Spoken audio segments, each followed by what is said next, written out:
Olá, meu nome é Letícia Fuentes e você está ouvindo o podcast O Novo Normal. Esse é o terceiro episódio de uma série de 4 programas sobre jovens e saúde mental na quarentena. O podcast inteiro está sendo gravado durante a pandemia do novo coronavírus no Brasil. Nos episódios anteriores, falamos sobre a mudança na rotina e trabalho e ensino à distância. Hoje vamos falar sobre o impacto do isolamento social nos relacionamentos. Vamos conhecer histórias de jovens que conseguem usar a tecnologia para manter a vida social, mesmo isolados. Será que no mundo pós-pandemia vamos conseguir voltar a ter uma vida presencial como a que conhecíamos até então? No Facebook tem um grupo chamado Grupo Onde Fingimos Estar num Rolê. Ou seja, literalmente um grupo onde as pessoas conversam e fingem que estão num lugar, numa festa. Sofia diz que sempre foi muito comunicativa, por isso escolheu virar publicitária. Ela se formou há 1 ano e meio pela FAAP, uma tradicional faculdade particular de São Paulo. Hoje ela faz parte de um grupo quase unânime entre os brasileiros, aqueles que tiveram que encontrar alternativas para se divertir com os amigos durante o isolamento. Até de shows online e happy hours virtuais ela já participou. É tudo muito imaginativo, é muito para alimentar esse anseio que as pessoas estão tendo de não poder sair de casa. E você acha que satisfaz? Eu acho que sim. Não satisfaz 100%, nada vai satisfazer 100%, mas eu acho que é uma forma de tentar aliviar um pouco. Porque as pessoas conseguem enxergar que elas não estão sozinhas e que tá todo mundo meio que no mesmo barco, então as pessoas meio que se juntam para falar sobre essas coisas. Tipo um desabafo coletivo. Exatamente. Tipo um desabafo coletivo e uma imaginação coletiva. A saudade de sair é tanta que Sofia criou até seu próprio ritual aos finais de semana. Toda sexta-feira à noite, isso é muito coisa de saúde mental minha, tá? Toda sexta-feira à noite eu me arrumo como se eu estivesse indo sair. Eu arrumo meu rosto, faço minha maquiagem, como se eu estivesse indo sair mesmo. Aí eu coloco uma música no meu quarto e fico no meu quarto. Normalmente essa música envolve a live de algum artista no YouTube. O fenômeno das transmissões ao vivo caiu na graça dos jovens brasileiros. Até o momento, o recorde de audiência no Brasil é da cantora Marília Mendonça, com um pico de 3,3 milhões de pessoas conectadas no momento da transmissão. A gravação está disponível até hoje no YouTube e já foi visualizada mais de 54 milhões de vezes. O boom das lives certamente contribuiu para o aumento de horas nos aplicativos. O YouTube reportou o crescimento de 87% no uso da plataforma desde o início da quarentena, enquanto o mesmo número para o Instagram foi de 69%, segundo a empresa de pesquisa Kantar. Sofia afirma que ela mesma percebeu que começou a passar mais tempo online depois da quarentena. Quanto tempo você passa na internet, mais ou menos? O dia inteiro. Mas espera, o que você determina como internet? Porque eu trabalho usando a internet. Redes sociais. Olha, eu utilizo as redes sociais, assim, umas 8 horas por dia, facilmente. Mas não diretas, né? Eu trabalho, dou espaço de tempo, eu olho, almoço, olho, à noite principalmente olho muito. Sofia diz que a coisa que ela mais sente falta é sair com suas amigas. Ir para algum bar, dançar, só viver, sabe? Como ela mesma diz.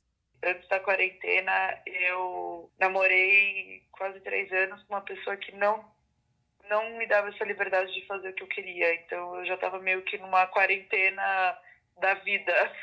Então, eu terminei e agora eu posso ser livre, eu posso ser quem eu quiser. Só que, infelizmente, eu terminei bem na época da quarentena, o que acabou me limitando bastante, né? O que tem sido mais difícil de tudo isso? Não poder sair, não poder me sentir livre. Porque eu não tô me sentindo livre agora, no momento, né?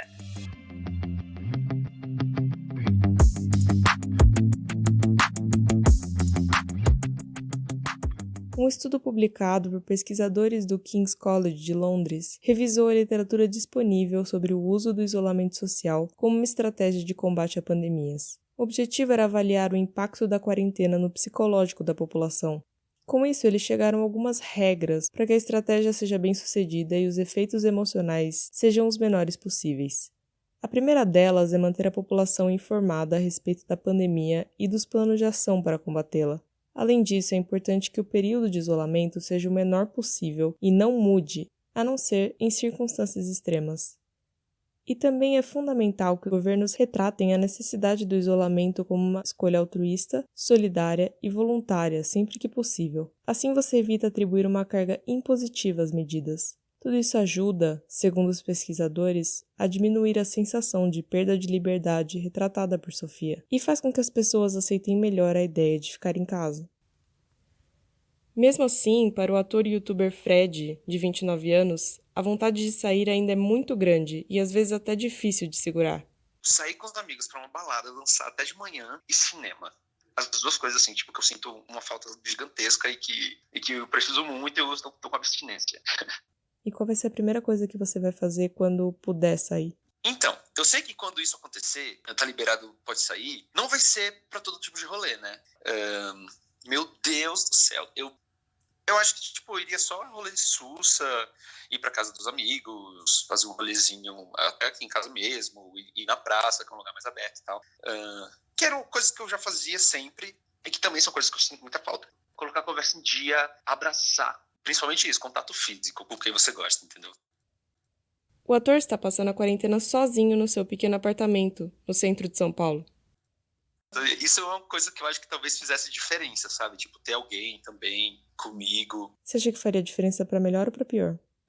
Então, eu não sei.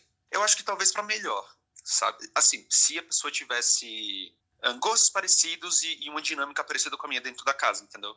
Por exemplo, porque eu passo a madrugada acordado, acordo tarde. Aí, enfim, mas eu acho que é uma coisa de adaptação, né? Tipo, duas ou mais pessoas que estão passando quarentena juntos têm que se adaptar uma a outra de alguma forma, né? Já que você tocou nesse assunto, você chegou a conhecer alguém na quarentena? Mesmo que seja virtualmente? Nossa, vários contatinhos que provavelmente até o final da quarentena vai mirar as conversas. Mas é sempre hoje no Tinder, né? Tá aí pra isso, esses aplicativos de relacionamento. Mas é aquilo, tipo, meio que eu converso, mais pela diversão mesmo, do que, de fato, pra um futuro encontro ou alguma coisa do tipo, porque, enfim, nada é certo, entendeu? É tipo, quando nada é certo pra mim, pelo menos, eu tento não esperar nada, não ter expectativa. Mas sobre acabar a conversa, você acha que não existe uma intenção, assim, real? Então, eu acho que depende da pessoa, depende da intenção do outro, e da sua própria intenção também. É porque eu acho que também pela circunstância de a gente estar nessa quarentena e, tipo, não fazendo basicamente nada, tipo, fica tendo falta de assunto, aí acaba ajudando minha ação de conversa, entendeu? Mas claro que, tipo, dependendo da vibe e tudo mais, o assunto não morre, né?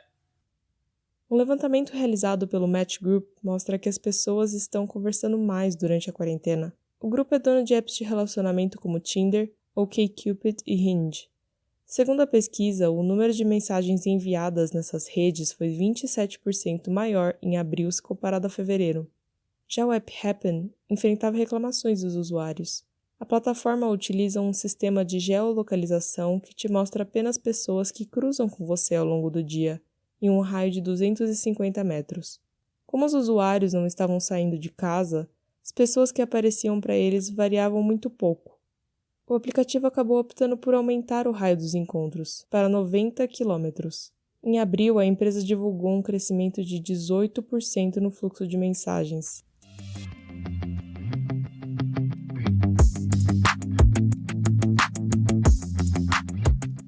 A publicitária Sofia também passou a usar os aplicativos desde que terminou seu relacionamento no começo da quarentena. Para conhecer os pretendentes, ela acaba recorrendo a videochamadas. Não é a mesma coisa que o encontro em carne e osso, mas é o mais perto possível.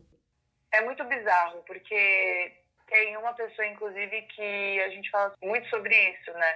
Que a gente fala do tipo, nossa, mas a gente nunca se viu, como é que a gente já sabe tanta coisa uma da outra, sabe? E é muito isso, porque eu acho que a conexão, ela muitas vezes não é somente ao vivo, mas ela também muito do assunto que você conversa com a pessoa. Então, eu acho que a pessoa consegue sentir a sua essência através dessas coisas, entendeu? Então, a forma que você escolhe as palavras para falar, mesmo que seja por texto, você consegue entender a essência da pessoa, sabe?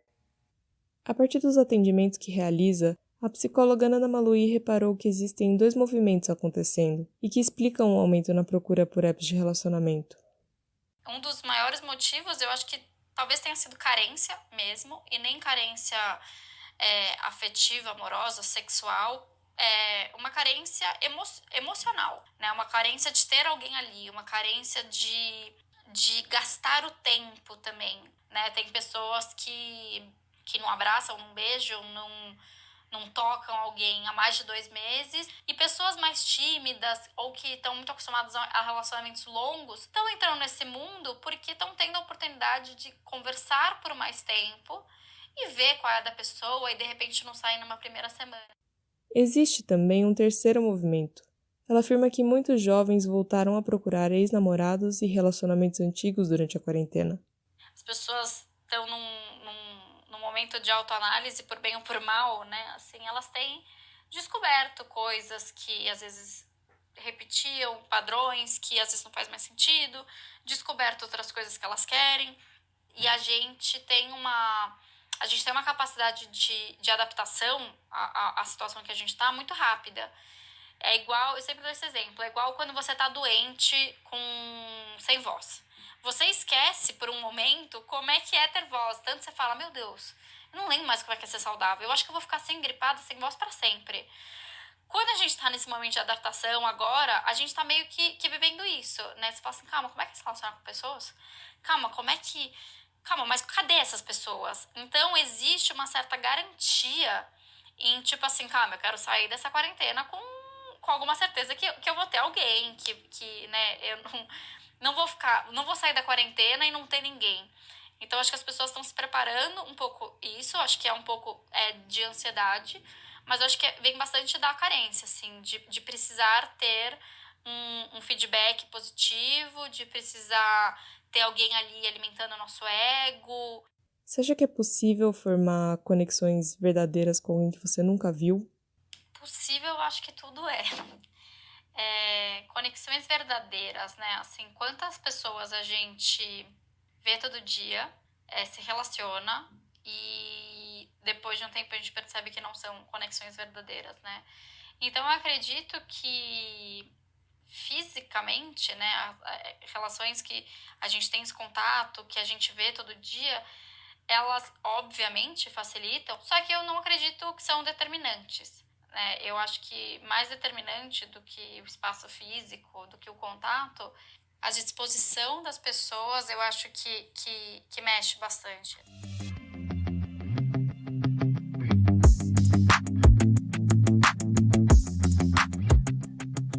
A estudante de RH Juliana confessa que gosta da saudade que sente do namorado, Bruno, mas também é porque os dois não pararam de se ver completamente.